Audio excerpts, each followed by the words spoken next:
جمعۃ المبارک کا خطبہ کا موضوع عید میلاد النبی۔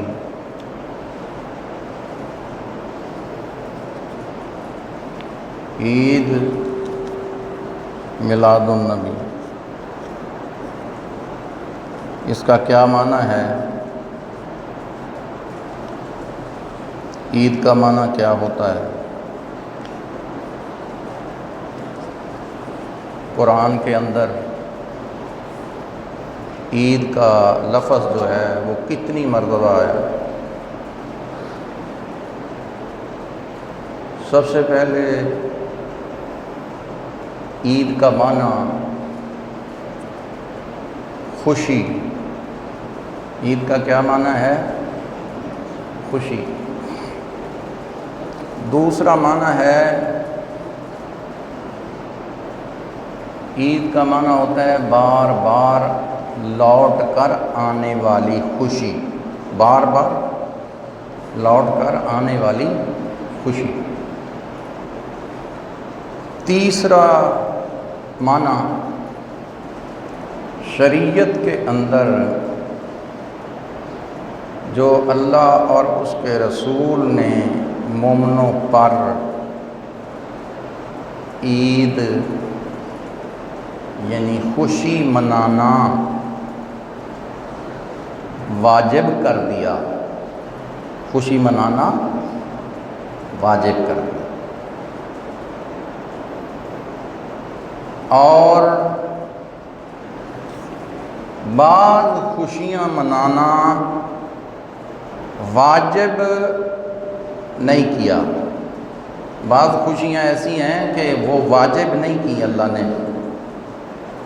شریعت میں واجب نہیں،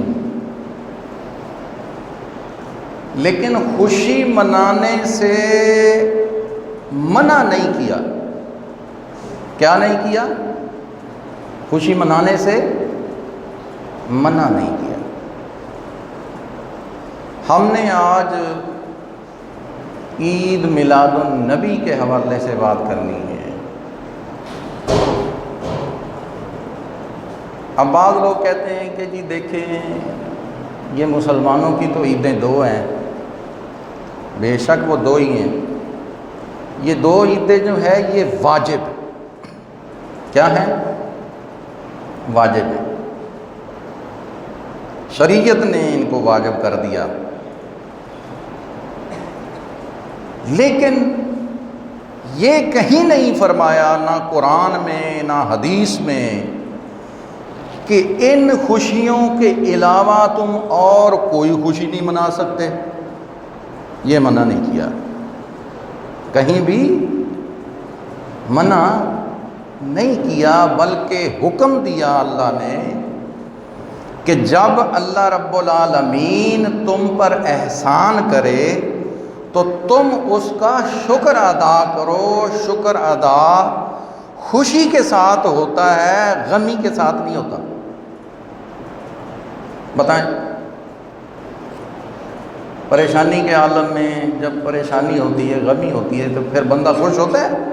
نہیں خوش ہوتا نا پریشانی میں۔ تو جب خوش ہو کے شکر ادا کرے گا تو اللہ رب العالمین کا حکم بھی پورا ہوگا، اللہ کے رسول کا حکم بھی پورا ہوگا۔ یہ عید میلاد النبی کہیں بھی نہ قرآن میں اور نہ کسی حدیث میں، نہ اللہ نے نہ اللہ کے رسول نے منع نہیں کیا، بلکہ عید کے لفظ کے حوالے سے یہ آج اللہ رب العالمین نے قرآن میں عید کا لفظ ڈال دیا۔ اس کا مطلب یہ ہوا کہ یہ لفظ قرآن کا ہے عید۔ کیوں جی؟ اگر عید کا لفظ ہم پڑھیں گے تو یہ کتنے حرف ہیں؟ 3، عین یا دال، عید۔ رسول اللہ صلی اللہ علیہ وسلم نے ارشاد فرمایا کہ قرآن کا ایک حرف ادا کرو تو اس کو 10 نیکیاں ملتی ہیں۔ کتنی نیکیاں ملتی ہیں؟ اگر عید کہیں گے تو کتنی نیکیاں ملیں گی؟ 30، ٹھیک ہے۔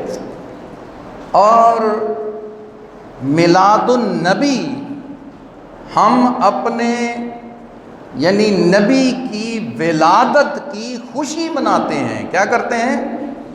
ولادت کی خوشی مناتے ہیں۔ ہم اللہ کے نبی کی ولادت کی کیا خوشی مناتے ہیں۔ اس میں تو شرک ہے ہی نہیں۔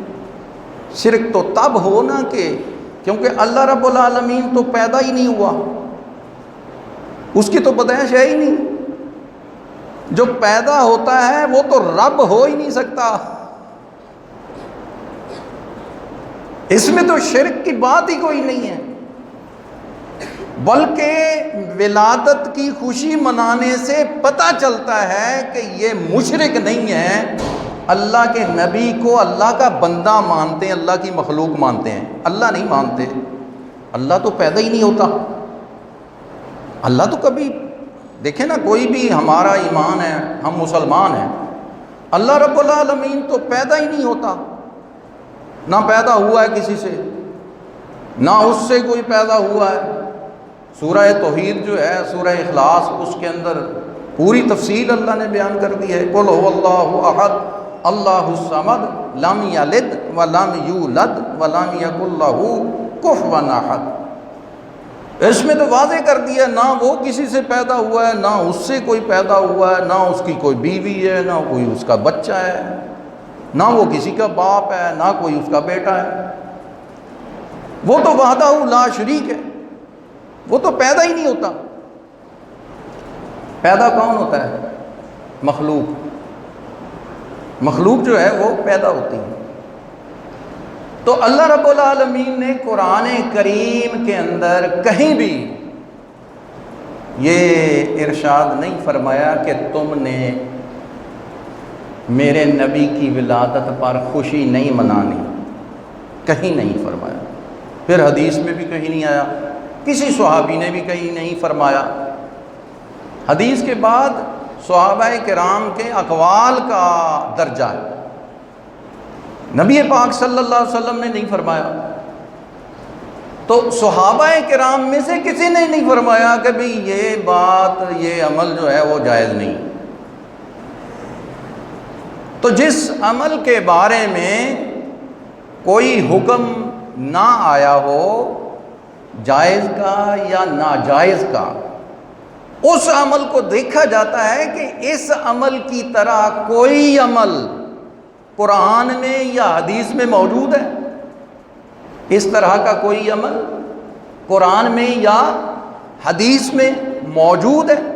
اگر ہے تو پھر اس کا مطلب یہ ہوا کہ یہ عمل اس دور میں تو نہ تھا، اگر اب بھی ہو جائے تو یہ جائز ہے، ناجائز نہیں ہوگا۔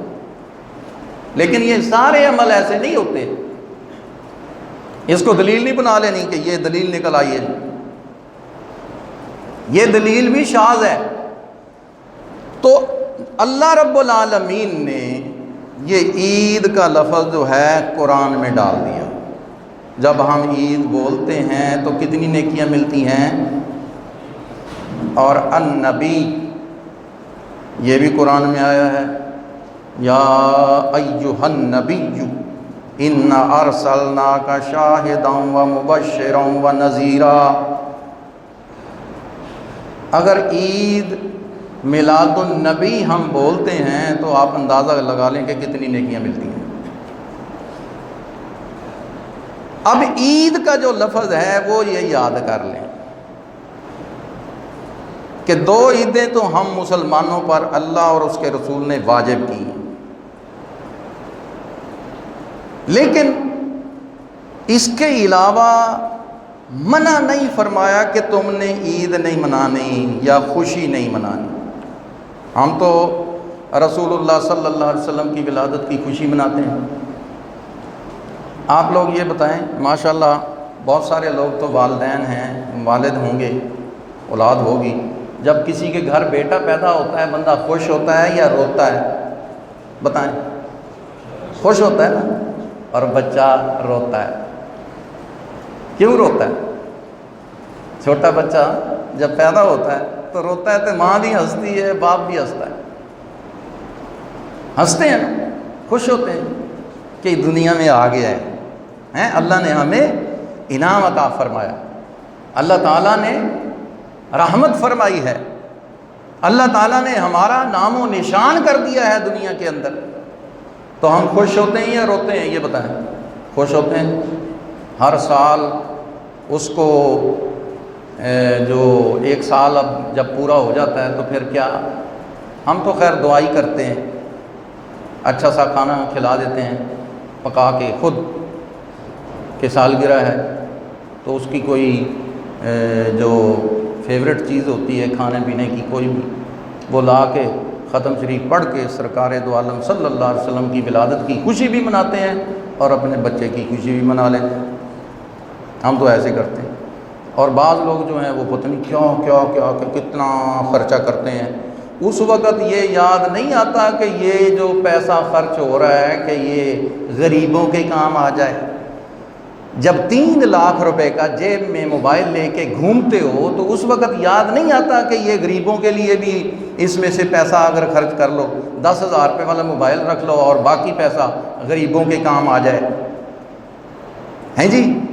اور جب 50 کروڑ کی گاڑیوں میں گھومتے ہیں بیٹھ کے، اس وقت یاد نہیں آتا کہ یہ 50 کروڑ کسی غریب کی بچی کے کام آ جائے۔ پتہ نہیں کتنی بچیاں بیاہ سکتے ہیں اس سے 50 کروڑ سے، کم از کم 500 بچیاں غریبوں کی بیاہ سکتے ہیں اندازہ۔ اس وقت یہ یاد نہیں آتا جب نبی پاک صلی اللہ علیہ وسلم کی ولادت کی خوشی میں ہم جھنڈیاں لگاتے ہیں یا یہ چھوٹی چھوٹی مرچیں لگاتے ہیں، مرچیں کہتے ہیں، وہ بلب چھوٹے چھوٹے، ان کو مرچیں بھی کہتے ہیں، ان کو مرچیں بھی کہتے ہیں، سرخ مرچیں بھی ہوتی ہیں، سبز بھی ہوتی ہیں، وہ جلتی ہیں تو دل خوش ہوتے ہیں، روشنی کر دیتے ہیں، روشنی ہوتی ہے، جگمگ جگمگ کرتی ہے دنیا، تو اس وقت یاد آ جاتا ہے جی یہ فضول خرچی ہے، یہ فلاں ہے، یہ فلاں ہے، یہ فلاں ہے۔ اللہ رب العالمین ایسے لوگوں کو ہدایت عطا فرمائے کہ محبوب علیہ الصلوۃ والسلام کی خوشی منانے والے غریبوں کا بھی بہت خیال رکھتے ہیں۔ جب سیلاب آتے ہیں یا جب کبھی کوئی زلزلے آتے ہیں تو یہی سب سے زیادہ یہی غریبوں کا خیال رکھتے ہیں۔ ریکارڈ اٹھا کے دیکھ لیں آپ، اب تو آنکھیں سب کو ہیں، اب چھپنے والی بات نہیں ہے، میڈیا کا دور ہے، ڈھکی چھپی بات نہیں ہے۔ تو اس لیے یہ حضرت عیسیٰ علیہ السلام نے یہ جو عید کا لفظ جو ہے، یہ جو آیت مبارکہ میں نے پڑھی، اس میں قال عیسیٰ ابن مریم، عیسیٰ ابن مریم نے کہا اللہم، اے اللہ، ربنا، اے ہمارے پروردگار، انزل علینا، تو ہم پر نازل فرما، مائدۃ، دسترخوان جس کے اوپر کھانے سجے ہوتے ہیں اس کو مائدہ کہتے ہیں عربی کے اندر، من السماء، آسمان سے، تکون لنا عیدن، تو کر دے وہ دن ہمارے لیے عید، یعنی خوشی، وہ دن کیا کر دے؟ خوشی کر دے، لِأَوَّلِنَا، ہمارے جو موجود ہیں یا پہلے ہیں وہ، وَآخِرِنَا، اور جو ہمارے بعد میں آنے والے ان کے لیے، سب کے لیے یہ خوشی کا دن کر دے، وَآیَةً مِّنْکَ، تو یا رب العالمین یہ تیری طرف سے ایک نشانی ہوگی، یہ تیری نشانی ہوگی، وارزقنا، یا رب العالمین ہمیں عطا فرما رزق، وانت خیر الرازقین، اور تو ہی بہترین رزق دینے والا ہے۔ اب جس دن اللہ تعالیٰ بندے کو رزق عطا کرے، وہ خوشی کا دن بن جائے، تو محبوب علیہ الصلوۃ والسلام کی ذات مبارکہ جو کائنات کی سب سے بڑی نعمت ہے، سب سے بڑی نعمت۔ اس موضوع پہ لَقَدْ مَنَّ اللَّهُ عَلَى الْمُؤْمِنِينَ إِذْ بَعَثَ فِيهِمْ رَسُولًا انشاءاللہ اگلے جمعۃ المبارک میں اس کی تفسیر بیان کروں گا۔ تو محبوب علیہ السلام کی آمد کی خوشی منانے کا کہیں بھی کوئی منع نہیں کیا گیا۔ اگر کہیں کوئی حدیث یا صحابی کا قول یا کسی تابعی کا قول یا کسی اللہ کے ولی کا قول ہی مل جائے تو لا کے مجھے دکھائیں، میں کہتا ہوں منبر رسول پر بیٹھ کر، اگر وہ قول سچا ہوا، تحقیق کریں گے، ایویں اپنے پاس سے لکھ کے لے آئے کوئی، پوری تحقیق کریں گے، اگر سچا ہوا تو ہم اس کو مان لیں گے، پھر ہم خوشی نہیں منائیں گے۔ اگر جھوٹا ہوا تو اس کو جھوٹ کی سزا بھی دیں گے اور پھر کہیں گے کہ بھی چلو سزا نہیں دیتے، کوئی سنی ہو جائے، اللہ اس کو معاف کرے، سرکار کی ولادت کی خوشی منا لیا کریں۔ ہم تو اتنا ہی کہیں گے، اللہ رب العالمین پیارے محبوب علیہ السلام کی ولادت کی خوشی منانے کی ہمیں توفیق عطا فرمائے۔ وما علیہ الا البلاغ۔